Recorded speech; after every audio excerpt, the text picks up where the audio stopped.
Dans cette vidéo, je vais te présenter 12 erreurs d'étiquette qui te mettent dans l'embarras au restaurant. Des attitudes simples, délicates et subtiles que tu peux souvent adopter sans t'en rendre compte et qui nuisent certainement à ton image.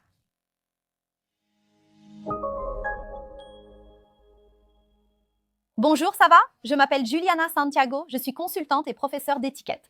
Et ici, sur la chaîne Étiquette et Protocole, on parle beaucoup d'étiquette et de comportement. Et aujourd'hui, je vais te présenter 12 erreurs d'étiquette que tu pourrais être en train de commettre dans un restaurant. Des pratiques qui, pour toi, peuvent même sembler passer inaperçues, mais qui en réalité ne le sont pas. Les gens t'observent et bien souvent, ils n'interprètent pas cela comme quelque chose d'élégant ou de positif. Le premier point, c'est de parler très fort dans un restaurant. On doit toujours faire attention à notre ton de voix. Quand on est dans un restaurant, il faut garder un ton de voix suffisant pour que tous ceux qui sont à la table puissent nous entendre. Bien sûr, si vous êtes dans un grand bar avec beaucoup de monde à table, il est difficile de communiquer d'un bout à l'autre. Mais si on est à une table, par exemple, de 4 ou 6 personnes, il est important de garder un ton de voix adapté à cette table-là. Donc, évitez de parler trop fort, évitez de crier à table, d'attirer trop l'attention parce que cela ne sera pas positif pour vous. Si vous avez du mal à parler doucement, une idée intéressante serait de garder le ton de voix que vous auriez lors d'un dîner romantique, par exemple, le ton que vous utiliseriez lors d'un dîner romantique. Cela va vous aider à maintenir un ton de voix plus bas et plus vous pratiquerez ce ton de voix plus approprié, plus cela deviendra une routine et une habitude quotidienne lorsque vous serez au restaurant. Appeler le serveur de manière inappropriée est aussi une grosse erreur. Il n'est pas nécessaire de crier, de faire beaucoup de gestes ou d'attirer exagérément l'attention du serveur pour qu'il vienne à votre table. Vous devez toujours maintenir un contact visuel avec le serveur. Et si vous souhaitez faire un léger geste de la main, il n'est pas nécessaire d'appeler la personne, de crier « Hey monsieur » ou « Mon ami ».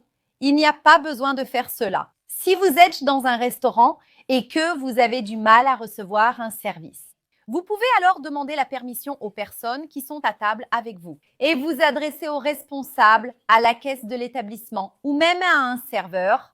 Alors, vous allez voir la personne, vous expliquer que vous avez des difficultés à recevoir un service et vous demander de l'aide pour votre table. Mais dans les restaurants mieux préparés, un simple contact visuel suffira pour inviter le serveur à venir vous servir. Utiliser son téléphone portable à table est également une pratique qui ne sera pas acceptée. On ne peut pas normaliser l'utilisation du téléphone portable dans aucun type d'endroit, surtout lorsque vous êtes dans un restaurant. Dans un restaurant, le temps que nous avons là pour échanger avec les autres et créer des liens est beaucoup plus court que, par exemple, lorsque vous êtes à une fête chez vous. Donc, il faut accorder de l'attention aux personnes qui partagent la table avec vous. N'oubliez jamais de garder votre téléphone portable rangé. Et si par hasard, vous recevez un appel et qu'il est important d'y répondre, l'idéal est de quitter la table pour répondre à votre téléphone. Rappelez-vous toujours qu'il est essentiel de montrer que les personnes qui partagent ce moment avec vous dans ce restaurant, à vos côtés, sont plus importantes que tout le reste. Votre téléphone portable et les réseaux sociaux? Rester sur les réseaux sociaux et prendre des photos en permanence peut être très désagréable. S'asseoir de manière trop détendue n'est pas non plus très élégant et il faut qu'on ajuste cela. Rappelez-vous que lorsque vous êtes dans un restaurant, l'idéal est de décoller votre dos du dossier de la chaise. Vous pouvez remarquer la différence de manière très concrète, même dans cette vidéo. Regarde la différence. Si je suis avec toi à une table, assise en face de moi, regarde la différence quand je suis assise de cette façon par rapport à quand je suis comme ça.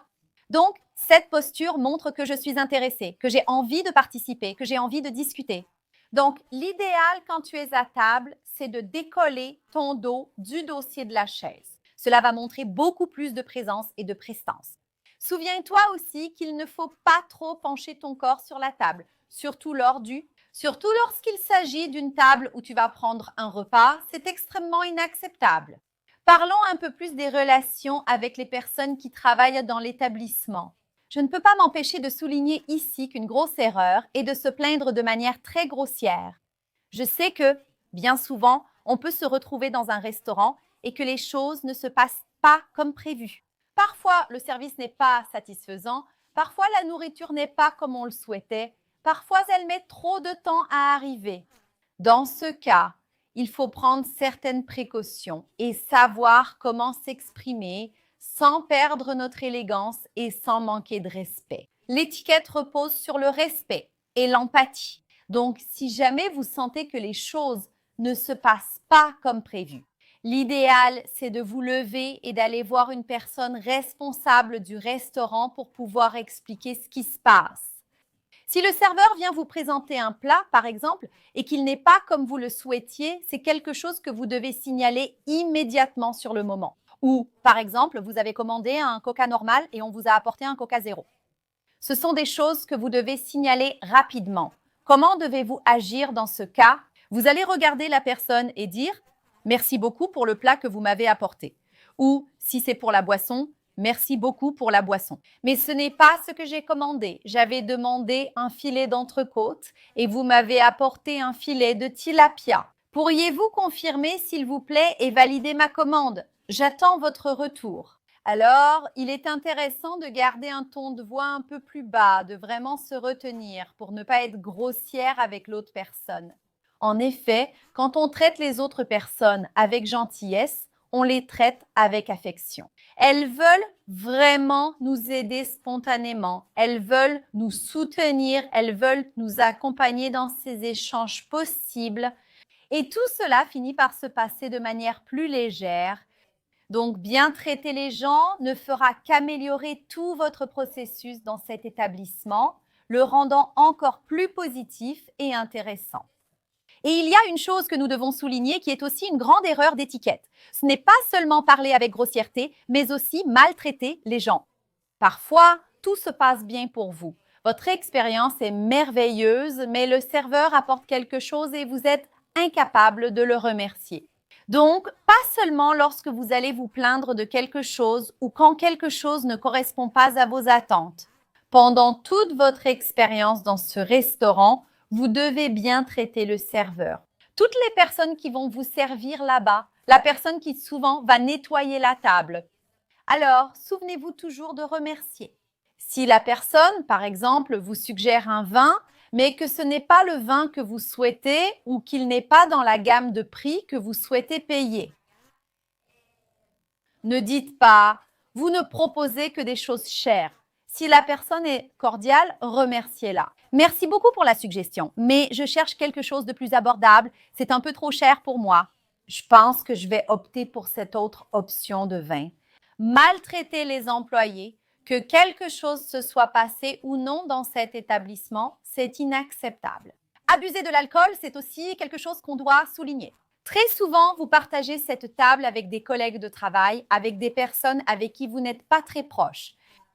Et abuser de l'alcool peut vous faire trébucher un peu plus facilement. Cela ne sera pas non plus intéressant lorsque vous serez, par exemple, dans un environnement plus social, un environnement plus formel, vous voyez? Donc, je vous recommande d'observer. Si vous voulez consommer de l'alcool et que vous êtes dans un environnement que vous ne connaissez pas très bien, les gens ne se sentent pas très à l'aise. Vous pouvez demander un verre pour accompagner sans problème, mais faites attention à ne pas exagérer car il y a de grandes chances que vous fassiez un faux pas. Et cela peut être très préjudiciable pour votre image. Arriver en retard à la réservation n'est pas non plus une bonne chose. Si le restaurant vous demande d'arriver à 20 h, c'est à 20 h que vous devez être là. D'ailleurs, dans le cas des réservations au restaurant, si vous avez fait la réservation, je vous recommande d'arriver au moins 10 minutes avant l'heure prévue. Vous n'êtes pas obligé d'entrer, mais présentez-vous à la réceptionniste. Bonjour, je suis Juliana. J'ai une réservation pour 20 h, je suis déjà là.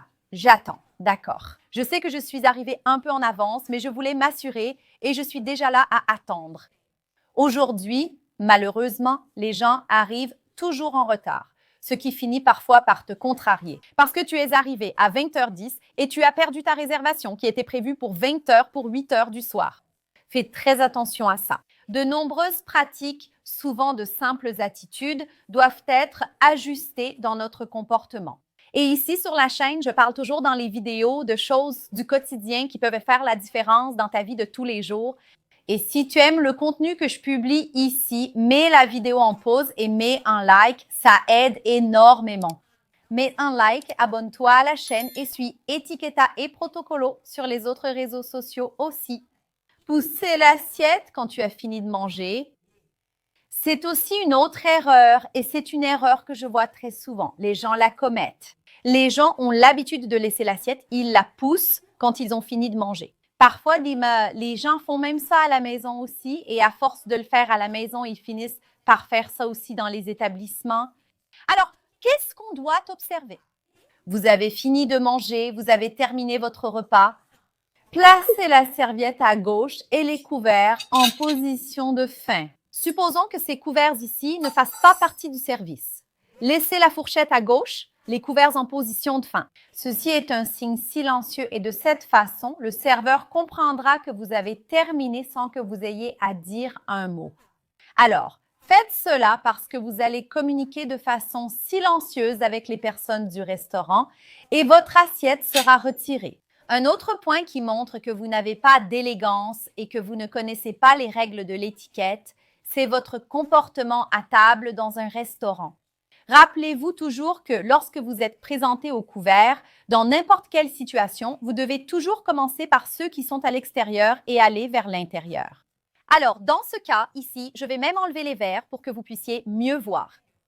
Ces couverts seront utilisés en premier, puis ceux qui sont les plus proches de l'assiette. Rappelez-vous toujours que dans un restaurant, s'il n'y a pas d'hôte, une personne qui vous accueille dans ce restaurant, la serviette doit être placée immédiatement sur les genoux. Dès que vous vous asseyez, vous devez déjà mettre votre serviette sur vos genoux. Et si vous voulez en savoir plus sur les pratiques de l'étiquette à table, il y en a plusieurs dont je pourrais parler ici. Profitez du lien qui se trouve juste en dessous. Ou bien pointez votre téléphone vers le QR code qui est ici, à côté. Et ainsi, vous accéderez directement à mon cours d'étiquette. Et si vous n'êtes pas encore élève de notre école, vous recevrez une réduction spéciale pour le devenir. Cliquez ci-dessous, scannez avec votre téléphone, je vous attends dans ma formation, participez. Le cours a déjà été suivi par des milliers de personnes dans le monde entier. Il ne manque plus que vous. Exagérer avec les épices, mes amis, ce n'est pas non plus intéressant. Quand on commande un plat, il doit déjà être assaisonné, il doit déjà être prêt à être dégusté. Si l'établissement propose des épices ou une sauce spécifique, vous devez alors en prendre un peu, vous servir et terminer ainsi le processus d'assaisonnement de votre plat. Il est donc important d'y penser. Demandez sans cesse. Laisse-moi mettre du sel sur ma viande. Ainsi, si cela ne vous convient pas, il vaut mieux appeler le chef ou le serveur et lui en parler. Regardez ma viande, je pense qu'elle n'est pas salée. Pourriez-vous vérifier? Pour moi, une autre grosse erreur aussi, c'est de ne pas savoir gérer l'addition. Je sais que cette histoire d'addition implique de l'argent et ça finit par nous mettre mal à l'aise. Quand on partage la table avec d'autres personnes, il peut arriver que quelqu'un prenne un plat parfois un peu plus cher ou commande quelque chose en plus. Si tu considères que tu as un peu exagéré dans tes commandes, que tu as commandé bien plus que les autres, il est intéressant que tu proposes de payer un peu plus. Mais parfois, rester à discuter pour une somme aussi petite peut être extrêmement préjudiciable à ton image. Bien sûr, personne ne veut te donner quelque chose ou te faire payer à la place de quelqu'un d'autre. Mais il faut qu'on ait conscience que quand on est à une table partagée, il se peut en effet qu'une personne commande un plat à 55 réais et l'autre un plat à 50. Donc, parfois, insister sur ces petites différences de prix peut aussi nuire à l'image que vous donnez de vous-même. Cela ne veut pas dire que vous devez être naïve, que l'autre personne commande un plat à 200 raies et vous, un à 50. Mais il est intéressant d'avoir un peu plus de souplesse. Et souvenez-vous toujours que généralement, c'est celui qui invite qui paie. Et si vous n'allez pas payer pour que les gens soient là avec vous, si c'est un moment où chacun va payer sa propre consommation, c'est une sorte d'adhésion. Chacun paye pour soi. Il est important que vous informiez les personnes.